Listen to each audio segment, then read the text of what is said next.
Are you having problems with the left speaker not working on your iPhone? Then we're going to cover some practical tips on how to get it working again. The first thing we recommend is that you turn the volume all the way up on your iPhone. And you can do this by using the volume buttons on the side of your iPhone. So now you have the volume set to maximum, you want to head over to the settings. Now here on the settings page, you want sounds and haptics. Then you want to select the ringtone, and then you want to select any of the ringtones and see if you can hear any sounds. And if you can, you've solved the issue. However, if you can't, let's come back to the settings, and then let's come down to accessibility.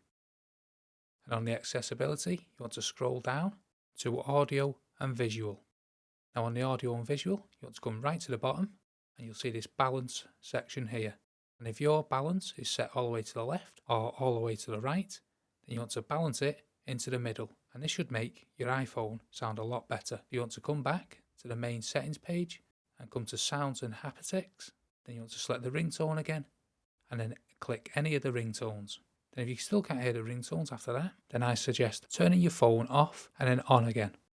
And when you turn the phone back on again, see if you can hear the ringtone now. If you can't, I suggest you take it to the nearest Apple store, as it would appear there is something drastically wrong with your iPhone. I hope them little tips help you out and it gets your speakers working. And if it did, smash the like, smash the subscribe, and thanks for watching.